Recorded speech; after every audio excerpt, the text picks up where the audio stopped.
Bismillahirrahmanirrahim. Assalamualaikum warahmatullahi wabarakatuh. Bapak Ibu saudara sekalian, alhamdulillah pagi hari ini semoga kita semua tetap dalam lindungan Allah Subhanahu wa taala ya dalam menjalankan aktivitas kita sehari-hari. Alhamdulillah pagi ini saya sempat merekam suara lagi. Kita membahas ya artikel kita pagi ini tentang keteladanan ya seorang ilmuwan muslim dalam ilmu dan akhlak. Jadi ini adalah model atau sosok ilmuwan ideal gitu ya. Jadi kalau kita kuliah Islamisasi ilmu atau tentang sains Islam itu ada modelnya, ada contohnya. Jadi sains Islam itu bukan teoritis ya, bukan utopis gitu, tapi sesuatu konsep ajaran-ajaran yang real dan itu bisa diwujudkan gitu ya. Nah, sosok itu ada pada banyak ilmuwan muslim, pada Abu Rayhan Al-Biruni, pada Ibnu Haytham. Nah, yang hari ini kita tampilkan adalah seorang ilmuwan muslim bernama Ibnu Al-Haytham. Nah, beliau ini meninggal tahun 1038 Masehi.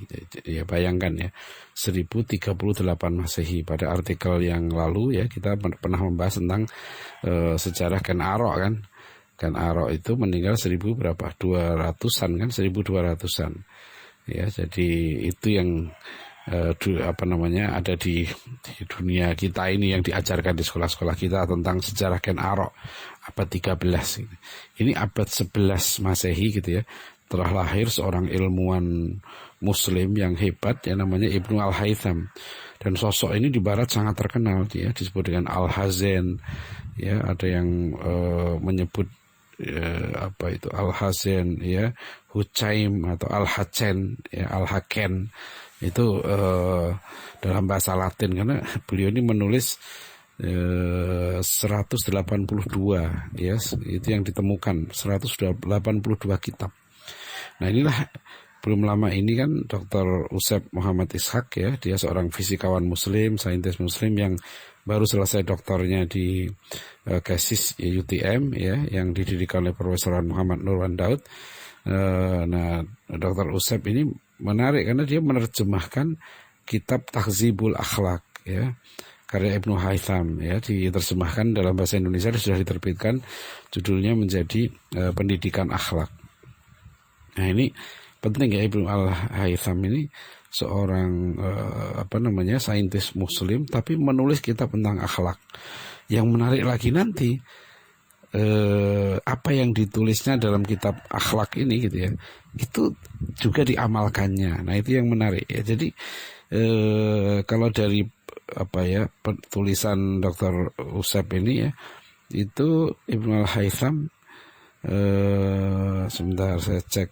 Ini karyanya dari 182 buku dalam berbagai bidang. 41% itu tentang matematika, ya, 21% tentang astronomi, metafisika dan hal-hal tentang Islam, ya, keagamaan itu 18%. Ya, tentang logika dan ilmu alam 15%. Nah, karya yang lain di luar itu ya, beliau menulis tentang pengobatan, tentang sastra, tentang politik dan tentang akhlak gitu. Jadi bisa dikatakan Ibnu Haytham ini seorang ilmuwan yang ensiklopedik ya. Dia menguasai berbagai bidang ilmu. Nah, contoh bagaimana beliau ini luar biasa zuhudnya gitu ya, akhlaknya mulia itu. Waktu tinggal di Syam ya, Ibnu Haytham ini diberi tugas oleh gubernur untuk menerjemahkan 30 jilid ya. 30 volume kitab pengobatannya Galen ya. Ilmuwan Yunani kan.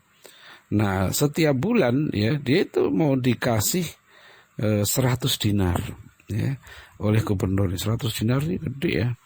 1 dinar itu berapa sekarang? 4,25 gram emas ya. Berapa 1 gram emas sekarang? Taruhlah 600.000 lah misalnya ya. Berarti sudah sekitar 2,5 juta ya. 2,5 juta kali 100, nah, berapa itu ya sebulannya? 2,5 juta kali 100 berarti 250 juta. Jadi menerjemahkan buku gitu ya, setiap bulan dikasih 250 juta rupiah. Nah, itu ya. Tapi yang menarik apa? Dia menolak itu ya. Dia cuma perlu katanya 4 dinar saja. 4 dinar itu kata Ibnu Al-Haytham ini ya sudah cukup untuk makanan dia sehari-hari gitu ya, untuk sebulan gitu ya. Dan untuk pelayan dia ya, dan juga untuk ngasih makan hewannya, kendaraannya gitu. Dia sudah cukup itu. Ya, 4 dinar itu. Berarti untuk makan waktu itu 4 dinar itu berapa ya? Sekitar 10 juta. Ya. Jadi ini kan unik ya kan, kalau sekarang ilmuwan muslim mau dikasih imbalan 250 juta mau nggak nerjemahkan buku itu ya. Nah, setiap bulan dibayar segitu ya. Nah, ini jadi ini contoh ya bagaimana seorang ilmuwan gitu yang tidak tidak silau ya dengan dunia ya. Jawabannya itu menarik ya. Jadi karena sudah itu cukup ya, jangan lebih-lebihkan gitu. Nanti kalau berlebihan kata dia, aku akan menjadi penjaga hartamu gitu. Dan jika engkau menguranginya maka aku akan bertanggung jawab atas kesia-siaan hartamu. Jadi ya saya butuh saya segitu gitu ya. Ya sekitar 10 juta rupiah itu. Ya, kenapa harus dikasih 250 juta gitu.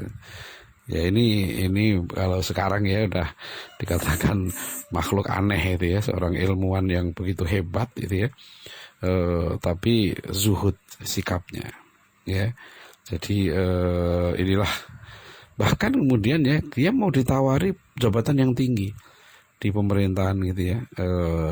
Apa kata Ibnu Haytham? Enggak gitu ya. Dia menolak itu. Ya, wahai Amir katanya, karena kesibukan dalam pekerjaan seperti inilah aku lari dari Basrah. Ya, Allah tidak menciptakanku untuk tujuan seperti ini. Wahai Amir, apakah engkau meminta matahari disinari oleh cahaya dari lilin? Allah telah menciptakan bagiku matahari, wahai Amir. Ya, maka bagaimana mungkin engkau menginginkanku menjadi lilin? Nah, itu. Ya, menolak secara halus ya. Nah, itulah yang kita bisa ambil ya teladan ya seorang ilmuwan muslim, kecintaannya pada ilmu, pada ibadah ya, pada akhlak, sikapnya yang zuhud. Dan nanti menarik mungkin insya Allah kita tulis kapan-kapan tentang isi kitab akhlaknya itu. Jadi seorang ilmuwan besar ya, beliau ini kan kalau ilmuwan modern mengenang sebagai bapak optik ya, bapak optik itu Ibnu Haytham ini ya. Dan itulah yang kemudian beliau lakukan. Beliau bukan seorang saintis di bidang natural sciences, tapi juga menulis kitab tentang akhlak ya, Tahdzibul Akhlak, yang sangat bagus kitabnya ini ya. Mudah-mudahan kita nanti bisa kaji di waktu yang lain ya. Terima kasih. Wabillahi taufik wal hidayah. Assalamualaikum warahmatullahi wabarakatuh.